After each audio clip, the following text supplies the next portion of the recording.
Instead of focusing on winning arguments, we're teaching the basic fundamentals of sales and marketing and how we can use them to win in the world of politics, teaching you how to meet people where they're at on the issues they care about. Welcome to The Brian Nichols Show.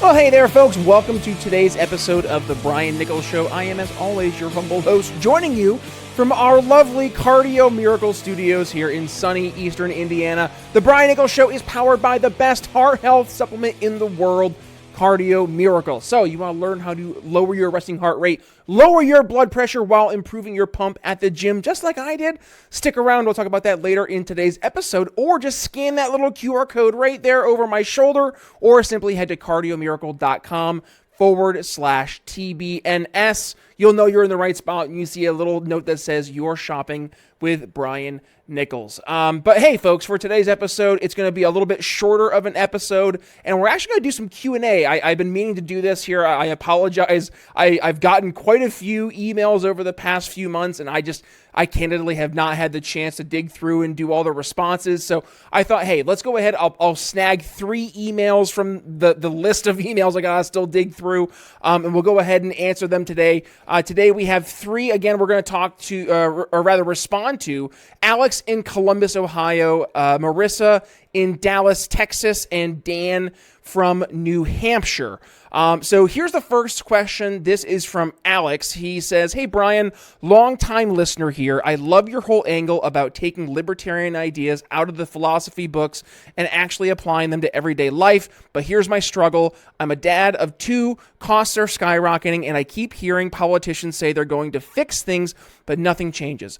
I want to stick to my principles, but I also don't want to be the guy voting on theory while my family suffers from bad policy.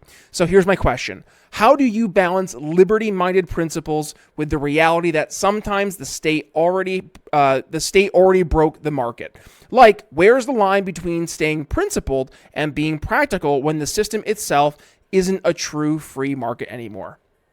And like, I get it. I've kind of had this journey myself, Alex. And by the way, folks, like this is a phenomenal question because it shows me that Alex is actually thinking, right? And I see this, and I'm not trying to say that libertarians don't think. I'm not saying that at all. What I am saying, though, is that it is far too common for specifically libertarians, but anybody who's more ideological in their political persuasions, to get much more infatuated with the ism than the actual outcome. And that's a detriment to the actual ideas and movement itself, because what ends up happening is that people are arguing more on theory than they are based on practicality or tangible outcomes. And if you're not able to have a solution that's tangible, number one, people don't take it seriously. And who can blame them, right? If I told you, hey, listen, you're going to vote for me and I'm going to give you $1 million. It's going to be great. Your cost of living is going to just absolutely drop because we're going to improve things across the city. It's going to be great. Just trust me, bro. Trust me, bro. You'd be like, dude, shut up. You're goofy. You're a goofball. No. I don't trust you. I don't believe you. And you'd be right. But that's because number one, I can't deliver any of those things. Number two, it would never work. But people look at politicians who promise the world with a raised eyebrow, right? They're like, well, I don't think you actually can do that, Mr. or Mrs. Politician. I don't think I believe you. So it's important for us, especially in the liberty world, when we're looking at who we're going to vote for, to leverage what I call, and it's not that I call, it's what I've learned over my political. So here, I'll tell you this. I was in the world of political science back when I was in college. I was going to get my bachelor's there. I actually have my bachelor's in political science, but we talked about this one theory. It's called the strategic voting theory. And this is literally an application of this, Alex. I look at it this way, and this is, again, built on the strategic voting theory. You have really 2 options when you go to the voting booth. You can vote for the candidate you think has the best chance of winning, that most aligns with your values, or you have the option of voting for the candidate that is most aligned with your values, but might not have best a shot to make any headway in the election, right? So in the strategic voting theory, what you do is you apply numerical points to outcomes, but also to preferences. And long story short, you're able to math it out where you are able to determine one side versus the other of who you should vote for based on you as the voter, the most tangible positive outcome you would receive. So in this case, if you are in a situation, Alex, where let's say you have a decent Republican, I'm going to say, let's say they agree with libertarians on 60 to 65% of the issues. I'm not saying they're great, but I'm not saying they're terrible. You have a decent Republican, okay Republican, Republican, call them what you will. You have a crazy leftist, a socialist, a communist on the Democrat side, and then you have a libertarian candidate, right? From a strategic voting standpoint, I would vote for the Republican. Not, again, as I am endorsing that Republican and their ism, like their approach over the libertarian and the libertarianism, but rather compare and contrast the outcome of if that worst candidate wins, the rabid communist socialist and the left, if they win, what would the tangible outcome be to me and my family, right? So that's what you have to consider when you're looking at voting in Ohio. If it comes down to electing a candidate that is not going to be as ideal, but will have more of a chance to give you tangible positives, I would lean on that side of voting for that type of candidate. But if it's a situation where the Republican candidate is like a Lindsey Graham or a Mitch McConnell, and they're not good. I'm trying to think of a nicer way to say that. They're no bueno, right? You have every right, and I would say in many cases a responsibility to vote for the other candidate, especially if the Democratic candidate is more of a centrist or a moderate. Think of your Josh Shapiro's or your John Fetterman's of the world, right? Like very squishy, and not in a bad way. I'm saying like they're not an ideologue on one side or the other. They're just kind of an average. I'm gonna say average, but you get my drift. So that would be my answer to you, Alex. Marissa. All right. So Marissa in Dallas, Texas. She goes, Brian, big fan. She says Brian with an exclamation point. So that's why I'm emphasizing the Brian. Brian, big fan of the new wellness angle. Thank you. You've talked a lot about personal responsibility being the foundation of liberty, and that has really clicked for me. Here's my question. How do you stay disciplined with fitness when your schedule is insane and the world feels chaotic? I keep failing into the trap of thinking I need the perfect workout plan or the perfect routine before I start, and then I never start. You always talk about momentum and starting small. Could you break down how someone juggling kids, work, errands, and life can build a realistic, freedom-driven fitness routine that actually sticks? Okay, Marissa, lots to unpack there. Also, you're from Dallas. Where's my Dallas Cowboys football? It's behind me there. Here, I'll show you my other cool Dallas Cowboys thing. Hopefully you're a Dallas Cowboys fan. Isn't this cool? It's a silver anniversary commemorative coin, the 25-year anniversary from the Cowboys. I had a good buddy here in town who gave this to me. He found it in his dad's attic, and his dad, I don't know where his dad stumbled upon it, but his dad's not a Cowboys fan, and he's not a Cowboys fan. He's like, you want it? I was like, sure. So anyways, Marissa from Dallas, hopefully you're a Cowboys fan. The short answer is you have to look at fitness as an investment. You work out, you lift heavy, you're eating clean, but if you're not seeing better pumps, better endurance, or faster recovery, it's probably because you're missing a critical piece. So your body depends on nitric oxide to help push blood, oxygen, and nutrients into your muscles. And when your NO levels drop off, or if you're not maximizing them, it's like training with the brakes on. Less oxygen, weaker pumps, longer recovery. You're doing the work, but your body simply isn't keeping up. And that's where Cardio Miracle comes in. It's an advanced nitric oxide supplement loaded with L-citrulline, L-arginine, organic beetroot, CoQ10, and no junk. Just pure ingredients that synergistically work to increase blood flow, power your workouts, and accelerate your recovery without stimulants or synthetic BS. So if you want to make sure every set counts, just click the link in the show notes, scan that little QR code over my shoulder, or visit cardiomiracle.com/TBNS to feel the difference. And by the way, when you click that link, your discount will automatically be applied Just look for Shopping with Brian Nichols at the top of your homepage. One more time, that's cardiomiracle.com/TBNS. And now, let's get back to the show. And when I say an investment, it's not just in the investment in time, because it is an investment in time, and that's something that does get overlooked. It does require a dedicated time frame for you to actually put in the time, energy, and effort needed to see tangible, positive results. But it's also investment on the other side in yourself, right? When I became a dad, it became so obvious that in order to be the best version of myself for my daughter, I had to incorporate fitness as a part of my routine. Because if I physically can't meet my daughter where she is as a rambunctious 2.5-year-old, then I'm not going to be able to dad well. And that requires me then to make sure I'm getting the steps in, right? I try to aim to get 10,000 steps a day. I try to get some cardio in at least 5 to 6 times a week. I try to get lifting in at least 4 to 5 times a week. Like, it's important to make sure that as you get older, you continue to move.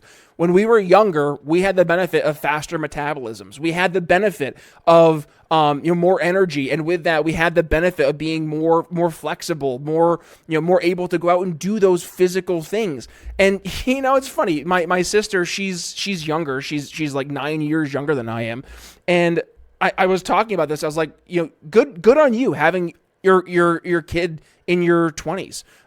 Like, it's tough when you get older. Like, I'm in my 30s and I have my 2.5-year-old, and it's definitely more difficult now than it would have been if I was in my 20s. So, you have to make sure you're incorporating that physical fitness part into it, because if you don't, it's going to be something you're going to have to deal with. It's going to slow you down, right? And not to be all doom and gloom, but like, it also is a safety thing, right? If you have a situation where you need to run with your kid, or you need to pick them up, or you pick somebody up that's heavier, or you need to move something that's really heavy, or whatever it may be that's a physical in nature, you better hope you're able to at least be able to have a fighting chance. So how, right? You said, could you break down how someone juggling kids, work, errands, and life can build a realistic, freedom-driven fitness routine that actually sticks? I'm glad you emphasize the actually sticks part, because it's one thing to start a fitness routine, it's another thing to stick to a fitness routine. So to stick to the fitness routine, it has to be something you enjoy doing, and it has to be something that is actually like it's realistic for you to accomplish, right? It's not something that is like, you guys remember Insanity? So if you don't remember this, back in like the 2010s, the at-home video DVD workout programs were huge, and it was from a company called Team Beachbody, which is now called Body, BODI now. But Team Beachbody, when it first came out, they had a few landmark programs. Amongst them was P90X, and then another one was called Insanity, right? And Insanity was with a guy named Sean T. If you started Insanity as someone who was 455 pounds off the couch, RIP. I'd say that tongue-in-cheek or jokingly, but like, in all seriousness, that you might go into cardiac arrest, because it is such a different motion and it is so intense, right? So like, if that was what you did, if you started right into Insanity, you're gonna get hurt. The same thing is true in terms of being in your fitness world, of you trying to build something out that's realistic. It has to be something that is tangible. So know, first of all, where you are, and do either this with a personal trainer, or do this with an online fitness assessment, leverage like ChatGPT or something like that. But like, have it, if let's say it's ChatGPT, like have it play a personal trainer and talk through the questions that you need to answer so you can better articulate where your starting off point is. You need to have kind of like a starting point to not only understand where you are today to build upon, but then something you can look back to and say, oh wow, I came from here. I've accomplished X, Y, and Z. That's pretty cool. So I would just say, make sure you do it at a time when you're able to eliminate distractions. I know for me, if I can do it first thing in the morning, like before anybody else is up, or if I do it like on my lunch break when I can just like set my phone to, away because it's my lunch break. I do intermittent fasting, so I don't really eat lunch. So I just use that to, go do cardio, go do an hour walk, something like that. Or you could do something late at night, right? I used to do this back when I was first losing weight. I would go out into the barn, which just sounds so weird to say. I went to the barn, I lost weight. I did. My parents had a big, old cow barn, and I'd go out there and I'd just walk laps up and down the middle of the barn. And it was, long barn. It was like, 300 feet long, and just back and forth for an hour plus. You do it late at night. So just do it at a time, though, when you're able to just be by yourself. You don't have to entertain kids. You don't have to entertain a significant other. It can just be your time. You can put headphones on. You can put a show on. Just make sure you're able to dedicate it to you, but also use the time efficiently. Like, don't be that person. I see this all the time. Like, I'm on my phone, sitting at the gym, the machine, or you're just doing the half-assed workout on the bike. Like, actually get involved, be motivated, do stuff. Not saying you wouldn't do that, Marissa. You're probably a Cowboys fan, so of course you got a good head in your shoulders. But Marissa, I hope that answered your question. Final question is for Dan, from Dan, that is, in New Hampshire. Where's Dan Berman at now? Is this Dan Berman? It doesn't say.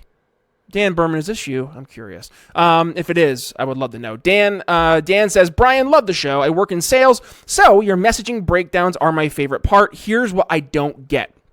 Why do liberty-leaning candidates keep losing the messaging war, even on issues where our solutions are objectively better? I am watching the border debate, economic reports, inflation, you name it, and I keep thinking libertarians should own this conversation, but they don't. So, from a pure sales and marketing perspective, what's the biggest mistake liberty advocates keep making when trying to communicate with normal, non-political people? And what would you tell a candidate who keeps leading with policy instead of pain points? Great question, Dan. Again, if this is Dan Berman, great question, or even not. Great question. Let's look at this though, right? So first, why do liberty-leaning candidates keep losing the messaging war, even on issues where our solutions are objectively better? Well, I think you answered that question with your final question, and that is, what would you tell a candidate who keeps leading with policy instead of pain points? So you have to first understand sales, right? Which I know, Brian, saying that you need to understand sales to be effective in politics? What? Is it another day ending and why? I know. But it is. It's true, right? So we know that emotion will always sell over facts and figures. And that's something right here where libertarians, we have to get better. Because libertarians look at the book, right? We look at the manual and we say, well, right here's the answer to the problem, right? But we are not presenting or messaging it in such a way that is emotionally appealing or captivating to the respective target market that we should be reaching out to. Now, here's the other part too. Not all target markets are built the same. As a matter of fact, many target markets have very different messages that will resonate to them. If I'm talking to a Bitcoin conference, my messaging isn't going to be focused on the war on drugs. Just not. Right? Or if I'm talking to a group of Army vets, I'm not going to be talking to them about inflation. Sorry, you need to know your audience, right? What are the things that they would traditionally care about? And then with that, leading with emotion, right? Because these are things they are emotionally tied to. Start to address those main problems, right? And we use this in the copyright mentality. It's called pain, agitate, solve. So what's the pain point? How do we twist the knife and make the pain real? And then how do we help offer solutions to that? The reason that the first two pieces, the identifying the pain or the problem, and then agitating it or making it real, twisting the knife. Otherwise, there's another approach called problem impact emotion. So what's the problem? What's the impact of that problem? And then what's the emotional outcome or consequence of that problem? If you marry these two copyright styles together, I think that's the best way to candidly like actually reach out to a target market. Because if you're reaching out to Army vets, right, they're going to want to probably talk more about foreign policy. They don't want to see more of their brothers and sisters be sent overseas to pointless foreign wars to die for oil, right? Like, no, like lead with stuff like that versus talking to them about, why we need to end the Fed, right? Like it is so imperative to understand not the policy you're trying to prescribe, but rather the pain or the problem that you are trying to overcome. That is the important part. To the other part, so the other part of your question, so from a pure marketing and sales point, what's the biggest mistake liberty advocates make is important caveat. When they're trying to communicate with normal, non-political people, it is to speak their language. I used to teach this a lot with my SDRs, which for folks who are new to this, this world, an SDR in the sales world is a sales development rep. You otherwise might hear them called a BDR, business development rep. And the whole idea is they're going out, they're hunting, they're looking for new opportunity for business. And when I would talk to my SDRs, I would teach them the importance of speaking your customer's language. And you do that by first uncovering a niche, right? And this is going to be your target market in this case. But then being able to communicate in such a way that you are saying things that it's stuff that they are comfortable and familiar with, right? So, for example, if I'm calling, just my day job, I do business telecommunications and technology sales. So let's say you're selling a phone system. If you are calling into a credit union and you start talking about the credit union's customers, they're going to be like, this guy's just a sales guy. Because credit unions don't call their customers. They call them members, right? So if you immediately start speaking their language of, we've worked with other credit unions, and what we've found is that the member experience improves when blah, blah, blah, blah, right? And you can maybe even start to talk more about, in this case, core banking software versus a CRM, because that's what banks use or credit unions use. So again, it's speaking the language of your customer. Think about that from the sales perspective in politics. Who are the folks you're talking to, and how can you present your message so it connects with them most effectively?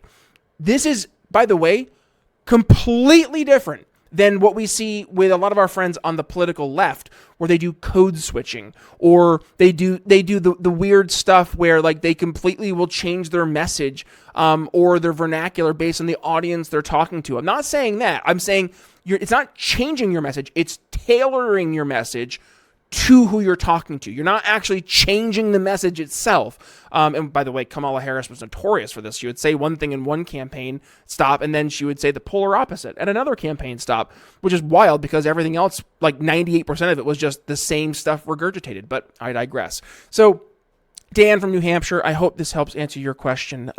3 phenomenal questions for our conversation today. Alex in Columbus, Marissa in Dallas, Texas, and Dan from New Hampshire. Thank you for your questions.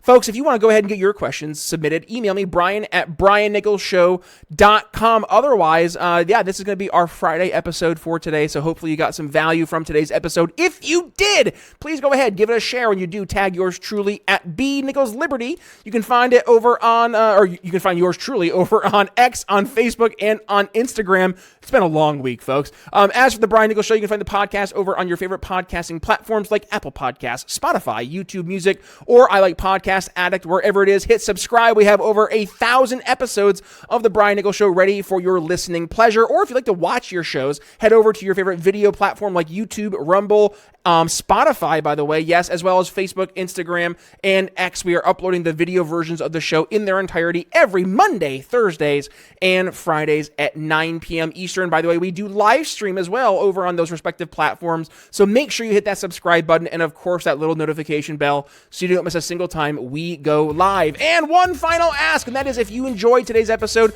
and you want to support the show, you can go ahead and support us with a one-time donation over at briannicholsshow.com.